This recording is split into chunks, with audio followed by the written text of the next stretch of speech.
Collinear. भैया 4 बजे वाली मैराथन से पेपर आता है, अभी नहीं पढ़ना क्या तेरे को, हर चीज 4 बजे के ऊपर छोड़ देगा हैं? ऐसा तो नहीं होगा, एक बात समझ, ऐसा तो नहीं होगा। हाँ, जो हम 4 बजे सुबह पढ़ाते हैं उनमें से बहुत सारे क्वेश्चन जो है तुम्हें देखने को मिल सकते हैं। हम अपने एक्सपीरियंस के हिसाब से पढ़ा रहे हैं ना, पिछले साल में भी दिखे बच्चों को, उसके पिछले साल में भी बच्चों को दिखे, तो इस साल भी प्रोबेबिलिटी आपको क्वेश्चंस मिलते जुलते दिख सकते हैं, ऊपर नीचे वैल्यू हो, सेम कॉन्सेप्ट हो, मिल सकते हैं। पर ऐसा तो नहीं होगा कि मान ले मिल भी गए, ऐसा तो नहीं होगा तू साल भर नहीं पढ़ा और सुबह 4 बजे देख के चले जाएगा, पेपर हो जाएगा तेरे से, ऐसा तो नहीं होगा ना। तो ये मत सोच के बैठो कि भैया मैं तो पूरी जीवन भर चिल करूंगा और सुबह 4 बजे मैराथन देख लूंगा और मेरे से सवाल हो जाएंगे, ऐसा नहीं होता है यार।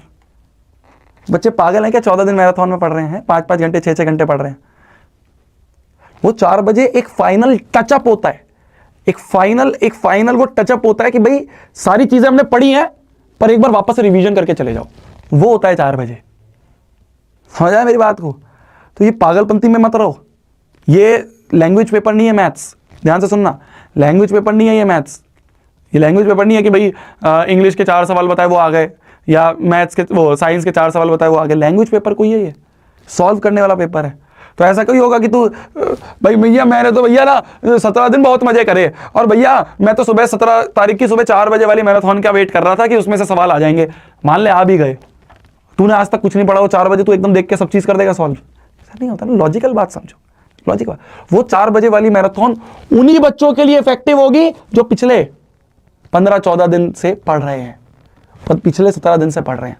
लॉजिकल बात समझो, ठीक है? ये इलॉजिकल चीजें मत करो, इलॉजिकल चीजें मत करो। मैं तो बहुत अगेंस्ट होता हूँ 4 बजे वाली मैराथन के, क्योंकि मैथ्स में ऐसा कुछ नहीं होता है।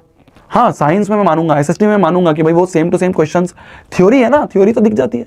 सवाल कैसे आप भाई यहाँ पे 1,-1 की जगह A, B लिख देगा, C, D लिख देगा, 9,5 की जगह 1, 2 लिख दो, तो सवाल ही चेंज हो सकता है, सवाल घुमा के पूछा जा सकता है।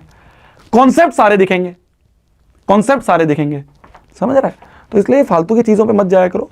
पॉइंट इज, हाँ, वो 4 बजे वाली मैराथन उन बच्चों के लिए इफेक्टिव है जो पूरे 14-15 दिन से साथ में पढ़ रहे हैं।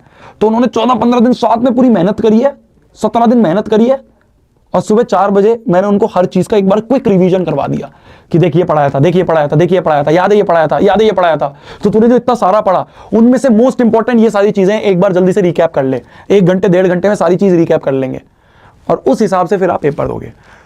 तो कुछ ऐसे होते हैं महाशय, आप देखोगे पेपर में कुछ महाशय होते हैं कि भैया सुबह 4 बजे वाली में से तो कुछ आया ही नहीं, तूने पूरे साल तो पढ़ा नहीं, तेरे को लग रहा है 4 बजे वाले से एकदम उठ के सीधा और तू देखेगा और तेरे से हो जाएगा। ऐसा नहीं होता है, लॉजिकल बात समझो, ठीक है? मैथ्स है ये साइंस, इंग्लिश, हिंदी, संस्कृत नहीं है ना, ठीक है जी?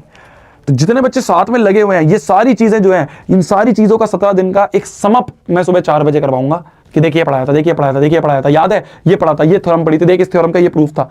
इस तरह से हम रिवीजन करते हैं, ठीक है? सवाल आपको इन सारे दिनों में से मिलेंगे। ये सारे जो हमने पूरी मैराथन में मेहनत करी है ना, इन सारे दिनों में जो कॉन्सेप्ट पढ़े हैं, जो सवाल पढ़े हैं, वो आपको दिखेंगे आते हैं, ठीक है? जो आखिरी के 1 दिन पे डिपेंड करेगा वो तो गाली देगा आके, है ना? तो उनसे मेरे को फर्क भी नहीं पड़ता। ये जो 14-15 दिन 16 दिन मेहनत करी है बच्चों ने, 5-5 घंटे जो बैठ रहे हैं 1-1 लाख बच्चे, ये मैटर करते हैं।